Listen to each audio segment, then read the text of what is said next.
Hello my dear student, फिर से आ गए हैं आपके सामने एक नया वीडियो लेके। यह है चैप्टर नंबर 13 का जो न्यूक्लियस था, नाभिक था, वो चैप्टर लेके आए हैं। ठीक है, उसका ये फर्स्ट लेक्चर हो चुका है, ये सेकंड लेक्चर है। फर्स्ट लेक्चर में हमने पहले नाभिक को परिभाषित किया, नाभिक के जो प्रकार है, जैसे नाभिक क्या है, समभारिक, समस्थानिक, समन्यूट्रॉनिक, वो उसके बारे में चर्चा किया। फिर मैंने छोटा सा इंट्रोडक्शन दे पाया था वहां पे न्यूक्लियस रिएक्शन के बारे में।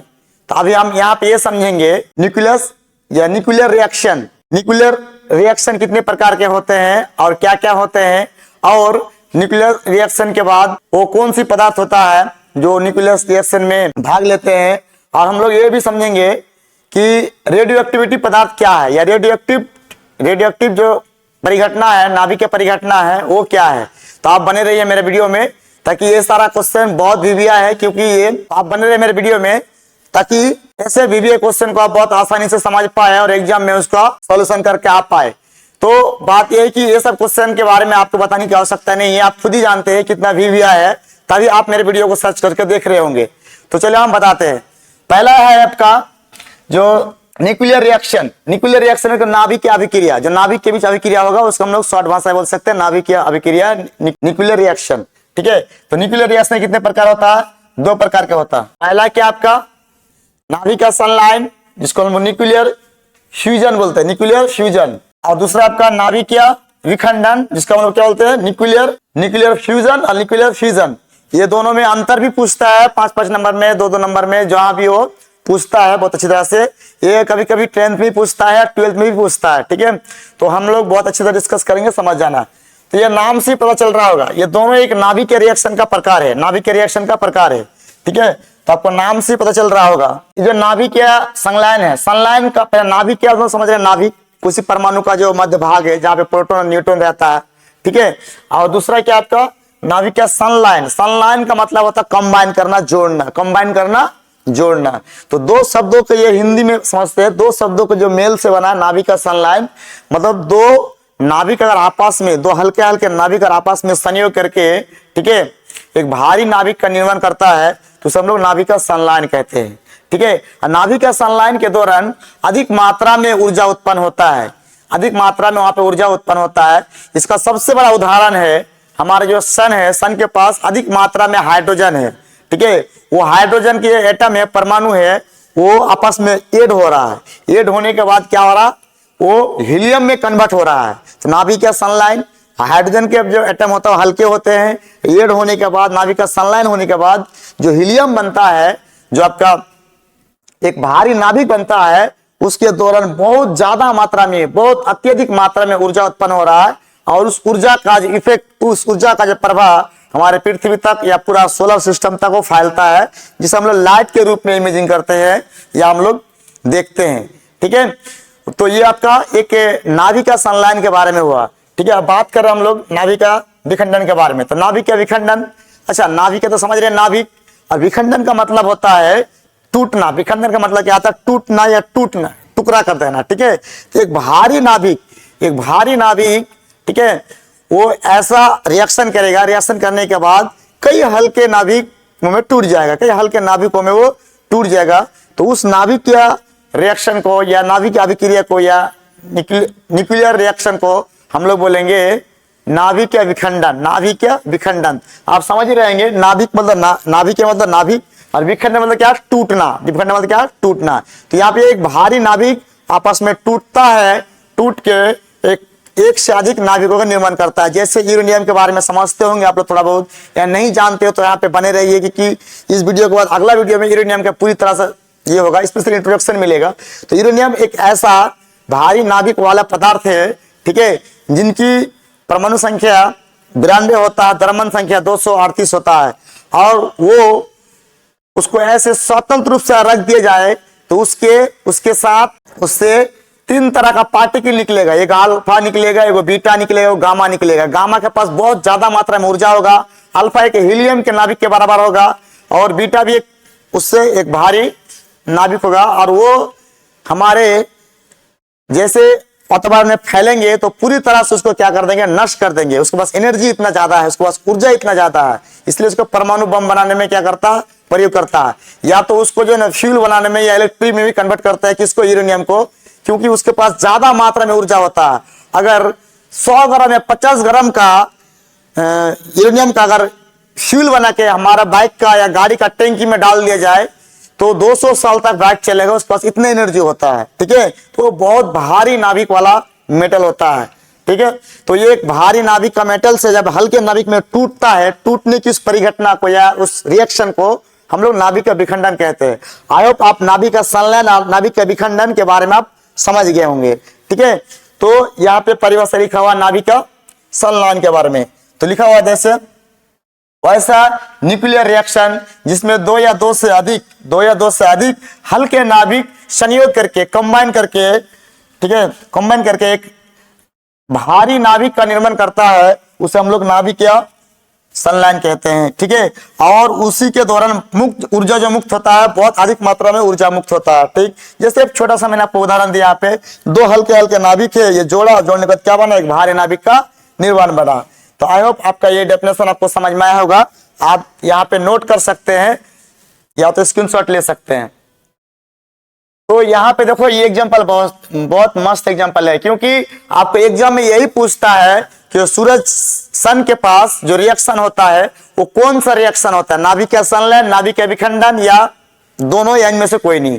तो आपको सोच के मारना होगा वहां पे नाभिक का संलयन हो रहा है। ठीक है, वहां पे हाइड्रोजन का परमाणु मिलके हीलियम में कन्वर्ट हो रहा है। ठीक है, तो यहाँ पे क्या बोला, सूरज में हाइड्रोजन प्लस हाइड्रोजन जो होता है वो किस में बनता है, हीलियम बनता है, अधिक मात्रा में ऊर्जा उत्पन्न होता है। जैसे हाइड्रोजन प्लस हाइड्रोजन, ठीक है, तब ये मिलकर क्या बनता है ना, हीलियम। ठीक, और ये अधिक मात्रा में ऊर्जा, वो इतना ऊर्जा होता है कि उसका असर, उसका इफेक्ट आज हमारा पूरा सोलर सिस्टम में पड़ रहा है। ठीक, तो अब बात करें हम लोग नाभिक के विखंडन के बारे में, हमने खुद ही समझा दिया था, ये भी क्वेश्चन है बहुत। तो नाभिक के विखंडन मैंने बता ही दिया था। ठीक है, वैसा नाभिक या अभिक्रिया जिसमें एक भारी नाभिक विखंड होकर, ठीक है, या विखंडित होकर या टूटकर दो या दो से अधिक नाभिकों का निर्माण करता है, उसे नाभिक का विखंडन कहते हैं। ठीक है, आप समझ में आया होगा। ये जो आपका नाभिक है, कौन सा नाभिक है आपका, ये आपका भारी नाभिक है। इस भारी नाभिक है ना, नाभिक के फ्यूजन के दौरान, नाभिक विखंडन के जब हल्के हल्के दो नाभिक में टूट जाता है या दो से अधिक नाभिकों में टूट जाता है, तो ये जो रिएक्शन है ना, न्यूक्लियस रिएक्शन बोल सकते हैं। इस न्यूक्लियस रिएक्शन के दौरान जो है आपका बहुत मात्रा में ऊर्जा भी उत्पन्न होता है, और इसी रिएक्शन को हम लोग नाभिक का विखंडन बोलते हैं।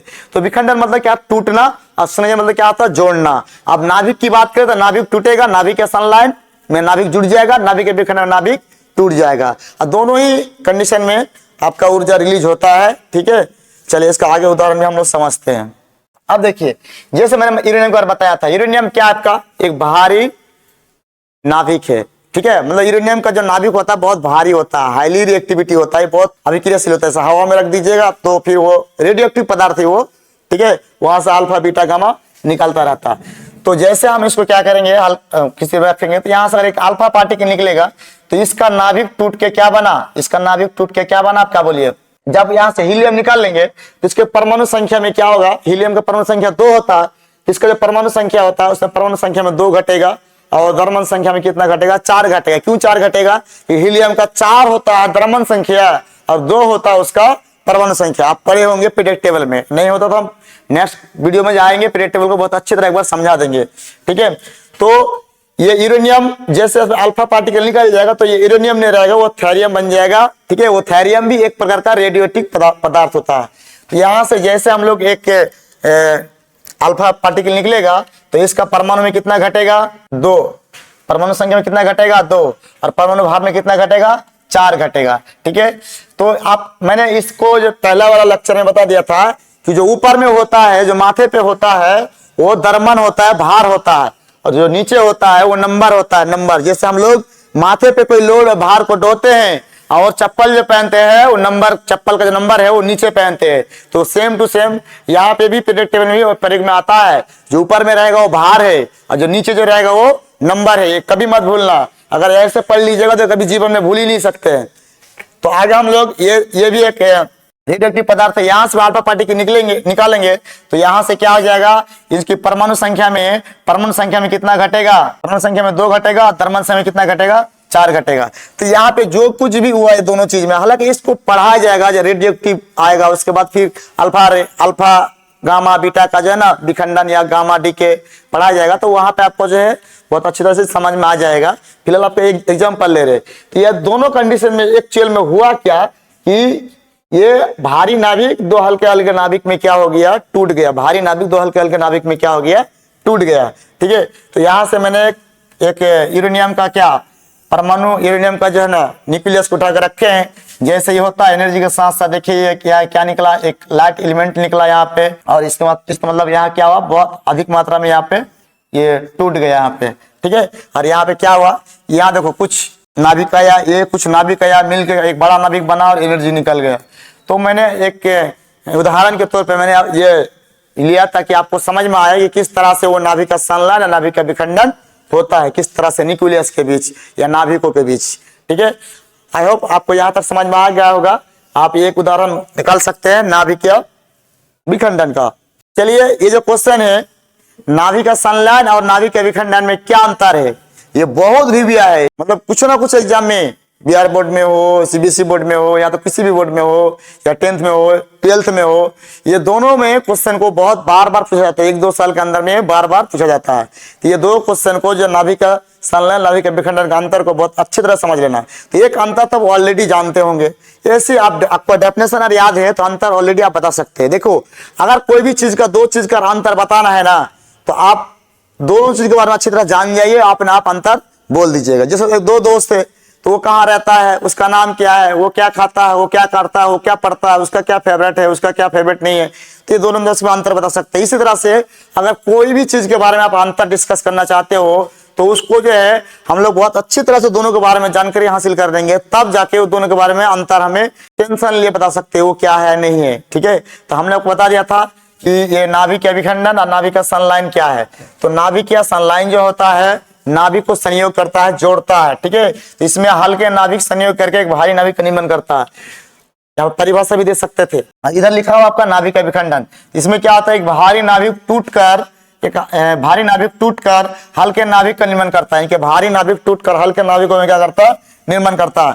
इसी तरह से यहाँ पे ये देख सकते हैं, नाभिक इस अभिक्रिया में अत्यधिक ताप संपन्न होता है या अत्यधिक ताप उत्पन्न होता है। अत्यधिक ताप क्या होता है, उत्पन्न होता है। जैसे सन के साथ हो रहा है, जिसके सन के पास हो रहा है। ठीक है, वहां पे क्या नाभिक का संलयन हो रहा है। मैं बार बार इस बात को बोल रहा हूँ, देखना ऑब्जेक्टिव में आपका आएगा तो फटक से मार के निकाल जाएंगे बिना सोचे समझे। इस अभिक्रिया ताप स्वतंत्र रहता है। इस अभिक्रिया में ताप जो है ज्यादा नहीं, स्वतंत्र, मतलब ताप इसमें भी उत्पन्न होता है लेकिन ज्यादा मात्रा में नहीं। ठीक है, स्वतंत्र रहता हो। अब इसमें क्या होता है, ये जो नाभिक या संलयन अभिक्रिया है, ये प्रोटॉन के द्वारा प्रेरित होता है। प्रोटॉन आपको बताया है, प्रोटॉन और न्यूट्रॉन क्या है, ये प्रोटॉन के द्वारा प्रेरित होता है, और ये जो होता है न्यूट्रॉन के द्वारा क्या होता है, प्रेरित होता है। ठीक है, और यहाँ पे देखिएगा एक एग्जाम्पल ले लिया हम, हीलियम और हाइड्रोजन मिलकर क्या बन रहा है, हीलियम बनेगा। तो यहाँ पे नाभिक का संलयन हुआ। यहाँ पे यूरेनियम का क्या हुआ, अभी अल्फा कण पार्टिकल निकला तो थोरियम बन गया। तो इस तरह से हम लोग क्या कर सकते हैं, इसका अंतर को अगर बोर्ड में पूछे तो इस तरह से दो पार्ट में बांट करके दोनों अंतर को बहुत अच्छी तरह डिस्कस कर सकते हैं, ताकि बोर्ड में एक भी मार्क्स ना काटे लिखने के बाद। अगर आप सही से सही बातों को लिख के नहीं आएंगे तो 2 मार्क्स की जगह पे 1 मार्क्स देकर निकल जाए। अगर आप बोलेगा हम इतना लिख के आए, इतना मार्क्स नहीं आया, तो ये सब क्वेश्चन हमको बताने की आवश्यकता नहीं है। आप लोग खुद क्वेश्चन बैंक देख के इस वीडियो को देखने आए होंगे, और कितना भी आया है आप इसको स्क्रीनशॉट या नोट कर लीजिए। अगला क्वेश्चन है रेडियो एक्टिविटी। ठीक है, या हिंदी बोलते रेडियो एक्टिविटी किसे कहते हैं, मतलब रेडियो एक्टिविटी या रेडियो एक्टिविटी किसे कहते हैं। ठीक है, तो रेडियो एक्टिविटी एक नाभिकीय परिघटना है। नाभिकीय परिघटना कहने मतलब ये न्यूक्लियस के बीच का हलचल है। मतलब ऐसे नॉर्मल किसी के बीच का नहीं, वो न्यूक्लियस के बीच का क्या है, हलचल है। ठीक है, मतलब घटना है। तो ऐसा नाभिकीय परिघटना जो किसी पदार्थ से स्वतः मतलब अपने आप, मतलब उसे बिना छुए, बिना कुछ किए, बिना छुए स्वतः भी करना, मतलब रेडिएशन। रेडिएशन मतलब जैसे ताप, ठीक है, कोई गैसेस, कोई ताप, टेम्परेचर, ऊर्जा, है ना, उसको हम रेडिएशन बोलते हैं। रेडिएशन या अल्फा बीटा गामा का कण उत्सर्जित हो तो इस घटना को, मतलब इस फिनोमिना को हम लोग रेडियो एक्टिविटी कहते हैं, रेडियो एक्टिविटी कहते हैं। ठीक है, तो रेडियो एक्टिविटी कहते हैं। तथा उस पदार्थ को, तो जिस पदार्थ से ये रेडियो एक्टिविटी की घटना होती है उस पदार्थ को हम लोग रेडियो एक्टिव पदार्थ कहते हैं। क्या कहते हैं इसको? रेडियो एक्टिव पदार्थ कहते हैं, रेडियो एक्टिव पदार्थ। अब रेडियो एक्टिव पदार्थ का कुछ महत्वपूर्ण उदाहरण आपके सामने है, बहुत सारे हैं लेकिन यही फेमस है। आपको 12 तक फिजिक्स में इतने पढ़ना पड़ेगा। रेडियो एक्टिव पदार्थ और सारे हैं, ऐसा नहीं है, ठीक है। कार्बन 14 वाला भी है ना, वो भी रेडियो एक्टिव पदार्थ है, क्योंकि कोई पुराना से पुराना चीजों को सर्च करके जो बताता है ये 1400 साल 1500 साल का जो हड्डी है ये है, कार्बन डेटिंग के जरिए पता लगाता है, जो इसमें पढ़ाया जाएगा कार्बन डेटिंग क्या है। इसलिए मैंने शुरू में आपको बोल दिया था ये चैप्टर बहुत इंटरेस्टिंग है और बहुत चीज सीखने को मिलेगा, नया नया चीज, ठीक है। तो यहाँ जो हम रेडियो एक्टिव पदार्थ के बारे में बात करें तो ये सब याद करना जरूरत पड़ेगा। आप एग्जाम में डायरेक्टली पूछेगा इनमें से कौन रेडियो एक्टिव पदार्थ है, ऑप्शन में कुछ ना कुछ दिया रहेगा। यहाँ पे यूरेनियम, यूरेनियम का संकेत होता है यू, पीरियड टेबल में देखिएगा यू, परमाणु संख्या 92 नंबर, 92 नंबर जगह देखिएगा, ठीक है। तो ये बड़का करके यू लिखा रहेगा, उसका द्रव्यमान संख्या होगा 238, यह आपका यूरेनियम। इसका परमाणु संख्या, द्रव्यमान संख्या, संकेत देख लीजिएगा। एक डायरेक्टली एग्जाम में पूछता, ऑप्शन में दे देता है कि इनमें से पहचानिए कौन रेडियो एक्टिव पदार्थ है, ठीक है। उसका बाद आपका थोरियम, थोरियम का देखिएगा 90, परमाणु संख्या 90 और द्रव्यमान संख्या आपका हो जाएगा 234 हो जाएगा, शायद 200, हाँ जो भी है 232 हो जाएगा। इसका द्रव्यमान संख्या से कितना होता है 232। अगला आपका पोलेनियम, पोलेनियम क्या होता है आपका 84, संकेत होता है पीओ, परमाणु संख्या होता है 84, द्रव्यमान संख्या 210, ठीक। और यहाँ पे आपका हो आपका रेडोन, ठीक है, रेडोन परमाणु संख्या आपका हो जाएगा 86, द्रव्यमान संख्या 222। मैंने बताया था ऊपर में क्या रहता है द्रव्यमान, नीचे रहता है संख्या, परमाणु संख्या या प्रोटॉन की संख्या। तो ये जो सारे चीज है ये आपका रेडियो एक्टिव पदार्थ है, इसको याद कर लेना, एग्जाम में आएगा, बार बार देख लेना। हालांकि जैसे हम लोग रेडियो एक्टिव पदार्थ में जैसे अल्फा 6, बीटा 6, गामा 6 पढ़ेंगे तो ये सब बार बार जब आएगा तब तो याद हो ही जाएगा। पहली बार देख रहे तो शायद आपको लग रहा है कैसा है, ठीक है। तो आई होप आपको समझ में आया कि रेडियो एक्टिव क्या है। रेडियो एक्टिव नाभिक का परिघटना है जिसमें किसी पदार्थ से किसी भी क्षण या किसी पदार्थ से किसी भी क्षण या स्वतंत्र रूप से वो क्या अल्फा, बीटा, गामा या कोई रेडिएशन निकलता है तो उसे हम लोग रेडियो एक्टिव पदार्थ बोलते हैं। और जानते हैं ये वाला चीज जहां मिलता है, ये तत्व जिस शहर में मिलता है उस शहर में इंसान का जीना मुश्किल है कि वहां के रेडियो एक्टिव, वहां के वातावरण को इतना नष्ट कर देता हो वो रेडियो एक्टिव निकल के तहस नहस कर देता है, ठीक है। तो ये सब जो आपका आगे चल के बहुत पढ़ना पड़ेगा इसी चैप्टर में। नेक्स्ट चीज में थोड़ा हमको आपको एग्जाम्पल बता रहे हैं। तो यहाँ देख रहे हैं जैसे ये वाला क्या आपका पदार्थ है ना, तो ये कोई रेडियो एक्टिव पदार्थ है, तो यहां से क्या निकलेगा अल्फा निकलेगा। तो ये वाला जो है मान लेते ये वाला आपका प्रोटॉन या न्यूट्रॉन, अल्फा निकलेगा। और यहाँ पे क्या निकलेगा आपका बीटा निकलेगा, या बीटा लिखा देख सकते हैं, यहाँ पे निकलेगा ऊर्जा गामा का जो है ना बहुत ज्यादा सबसे भारी कण, अल्फा बीटा गामा में से सबसे भारी कण क्या होगा आपका अल्फा होगा, जो नेक्स्ट क्लास में बताएंगे। और ये जो आपका ये है गामा है, गामा के पास बहुत ज्यादा मात्रा में ऊर्जा है, बहुत ज्यादा मात्रा में ऊर्जा है। अगर गामा का जो रेडिएशन का जो एनर्जी है किसी मकान में अगर क्या करते फेंक दे तो ताश के पत्ती की तरह क्या करते हैं, किसी मकान से आर पार हो जाए तो मकान जो है ताश के पत्ती की तरह बह जाएगा, एकदम जरा से भी लेट नहीं करेगा, इतना उसके पास ज्यादा मात्रा में ऊर्जा है, ठीक है, तहस नहस कर देगा। इस तरह से ये भी एक रेडियो एक्टिव पदार्थ है। यहाँ भी बहुत सारा अल्फा बीटा गामा निकलेगा, इस तरह से फैलता है, ये बहुत डेंजरस होता है। और इसको स्टोर करने के लिए एक यंत्र का नाम लगता है जिसका नाम है रिएक्टर, ये इस चैप्टर में पढ़िएगा। वो रिएक्टर एक बहुत पावरफुल यंत्र है जो इसको क्या करता है रिएक्ट करके रखता है। और बड़े बड़े साइंटिस्ट जो है ना इसको बड़े सोच समझ के बनाता है परमाणु बम, क्योंकि अगर वो रिएक्टर थोड़ा सा क्या हो जाए तहस नहस, थोड़ा सा इधर उधर हो जाए तो फिर पूरी तरह से अपने देश की बर्बाद कर देगा जो दुश्मन के लिए बना कर रखा था, ठीक है। तो बहुत सोच समझ के बहुत पावरफुल चीज होता है, साइंटिस्ट बड़ा सोच समझ के बनाता है। रिएक्टर में उसको रखा जाता है तो वहां से किसी तरह का ना अल्फा निकलता ना बीटा निकलता ना वो गामा निकलता है, ठीक है। तो हम लोग आज का वीडियो यहीं तक रखते हैं। नेक्स्ट वीडियो में इसका जो ना आगे वाला पार्ट आएगा, अल्फा बीटा गामा निकला जाएगा तो उसमें क्या क्या होगा, अल्फा बीटा गामा का गुण क्या होगा, ये तो क्वेश्चन पूछता ही है, ठीक है। उसके बाद आपका किसी भी रेडियो पदार्थ का हाफ लाइफ टाइम भी याद करना होगा। इसमें बहुत आगे बहुत सारा चीज है जो हमको पढ़ना है और समझना है। तो यहाँ तक आज रखते हैं और आप मेरे चैनल को सब्सक्राइब करें, लाइक करें और मेरे वीडियो को शेयर करें और वीडियो को बिल्कुल फुल देखे, शुरू से लेकर अंत तक देखे। एक बार में समझ में नहीं आता 2 बार में समझे। और अगर कोई दिक्कत होता है तो आप कमेंट में या तो फिर हमसे कांटेक्ट कर सकते हैं ताकि हम आपकी प्रॉब्लम को सॉल्व कर सके, चाहे ऑफलाइन में हो या ऑनलाइन में हो।